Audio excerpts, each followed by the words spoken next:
chudo kokalo mbui mano mar eCitizen ini kawe nade? Erokamano ahinya.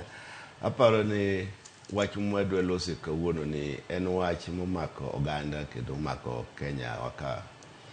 To ahinya kaka jaod bura be mane e komiti mar somo. Na okawinjo maber ahinya ni an bende kaka jomoko osome e gazet ni gini biro.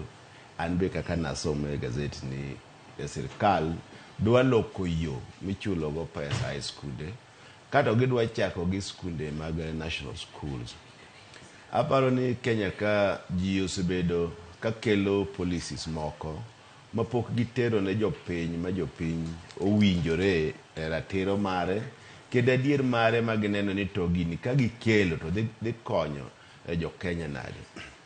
Onge gima duong' mogik e piny ka gi pacha moloyo somo, nikech somo nyalo miyo ing'e gima ne ok ing'eyo. Somo nyalo miyo ogoli e dhier, to somo ni be ma nyalo miyo idhi ndege midhi loka.